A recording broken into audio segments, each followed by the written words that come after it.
पौड़ी गढ़वाल प्रत्याशी अनिल बलूनी आज करेंगे नामांकन। पौड़ी के जिला मुख्यालय में होगा नामांकन। केंद्रीय मंत्री स्मृति ईरानी रहेंगी मौजूद। मुख्यमंत्री धामी भी रहेंगे मौजूद। नामांकन के बाद होगी चुनावी जनसभा। पौड़ी गढ़वाल प्रत्याशी अनिल बलूनी करेंगे नामांकन। पौड़ी के जिला मुख्यालय में भरेंगे नामांकन।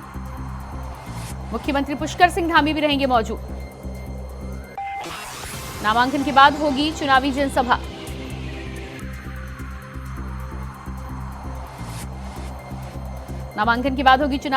मुख्यमंत्री धामी भी रहेंगे मौजूद। केंद्रीय मंत्री स्मृति ईरानी भी पहुंचेंगी।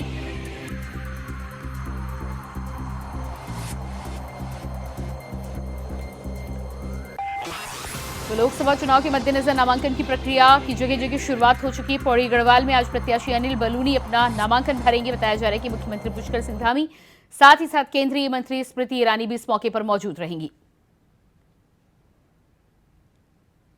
तो ये तस्वीरें आप देख पा रहे हैं। नामांकन भरने से पहले पूजा अर्चना करते हुए बीजेपी के प्रत्याशी अनिल बलूनी।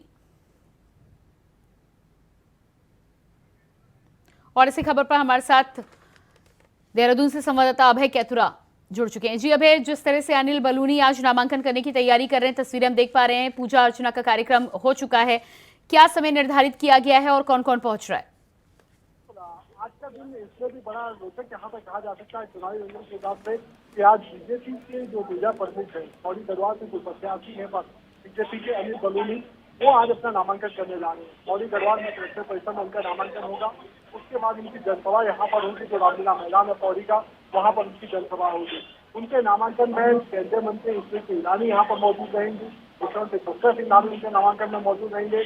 जो पौड़ी गढ़वाल के निवर्तमान सांसद हैं तीरथ सिंह रावत, पूर्व मुख्यमंत्री, वो यहाँ पर मौजूद रहेंगे। पूर्व मुख्यमंत्री और हरिद्वार से जो निवर्तमान सांसद है डॉक्टर रमेश पोखरियाल, वो उनके यहाँ पर मौजूद रहेंगे। उनके नामांकन के बाद कह सकते हैं कि यहाँ पर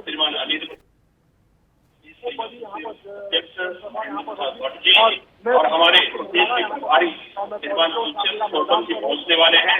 मेरा अपने सभी वरिष्ठ कार्यकर्ताओं से निवेदन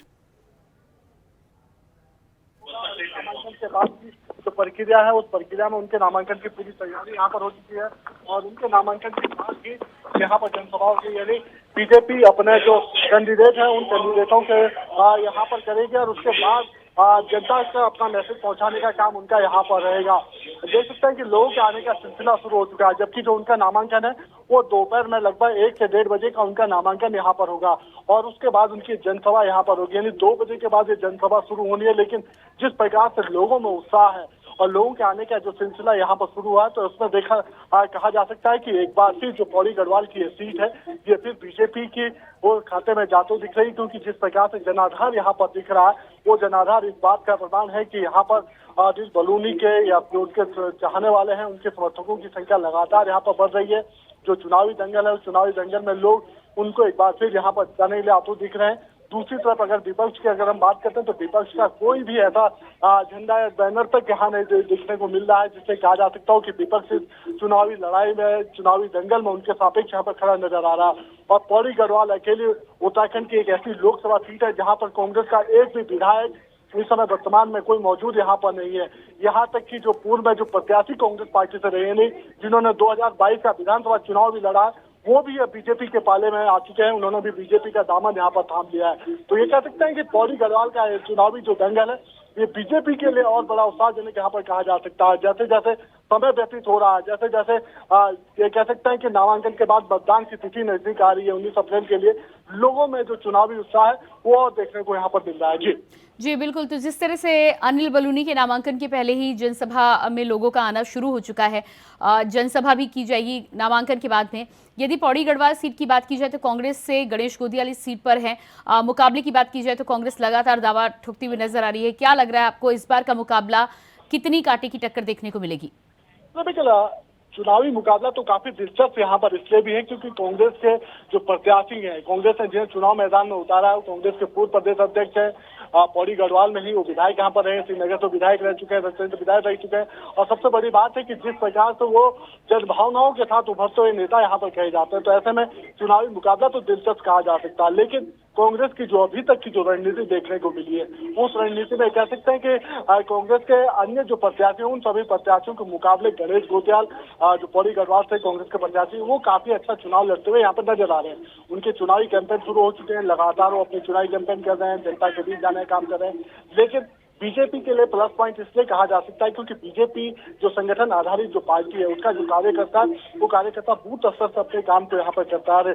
यहाँ पर जो भीड़ जो उमड़ी है, अनिल बलूनी के नामांकन में जो भीड़ यहाँ पर उमड़ी है, वो इस बात का प्रमाण है कि बीजेपी संगठन चुनाव को लेकर कितना सक्रिय है और किस स्तर पर अपना वो काम यहाँ पर कर रहा है। क्योंकि बूथ स्तर से जिस प्रकार से कार्यकर्ता निकलकर बाहर आ रहे हैं, यहाँ पर पहले ही ये कह सकते हैं कि अभी से 11:30 बजे, यानी अभी 12 भी नहीं बजे हैं, उससे पहले यहाँ पर भीड़ लगना शुरू हो चुकी है। रामलीला का ये जो मैदान है, ये बड़ा ऐतिहासिक मैदान भी है क्योंकि शुरू से आजादी के समय से ही इन सब चीजों का बड़ा महत्व यहाँ पर रहा है। राज्य आंदोलन के समय भी इसका बड़ा महत्व यहाँ पर रहा है। चुनावी दंगल में भी यहाँ पर जो जनसभाएं होती है, उस जनसभाओं का भी बड़ा असर देखने को मिलता है। अब इस बार ये सीट इसलिए भी हॉट यहाँ पर है क्योंकि बीजेपी के राष्ट्रीय मीडिया प्रमुख अनिल बलूनी इस सीट से चुनाव लड़ रहे हैं, तो फिर ये चुनावी दंगल अपने आप में बड़ा रोचक हो जाता है। इसलिए आज यहाँ पर दिन बड़ा रोचक है। उत्तराखंड की जो सियासी हलचल है, वो आज यहीं से शुरू होने वाली है। जी बिल्कुल। तो सियासी हलचल की बात करें, इसके साथ ही साथ नामांकन के पहले की यदि बात करें तो नामांकन के बाद जनसभा को संबोधित करेंगे केंद्रीय मंत्री स्मृति ईरानी भी पहुंच रही, मुख्यमंत्री पुष्कर सिंह धामी भी मौजूद रहेंगे। नामांकन भरने के लिए भी क्या लोगों की भीड़ उनके साथ पहुंचेगी या फिर कुछ ही लोग पहुंचेंगे नामांकन के लिए? चलो ऐसा इस रूप से समझ सकता है कि नामांकन भरते समय तो भीड़ ज्यादा नहीं होगी क्योंकि जो नॉर्म्स है, जो कानून के जो इस समय नियम वहाँ पर लगाए गए हैं, ऐसे में ज्यादा भीड़ के साथ यहाँ नहीं जा सकता है। कलेक्टर मुख्यालय से पहले ही भीड़ को रोक दिया जाएगा। परेड ग्राउंड के लिए जो रामलीला का जो मैदान है यहाँ पर, वहाँ के लिए भीड़ को डाइवर्ट कर दिया जाएगा।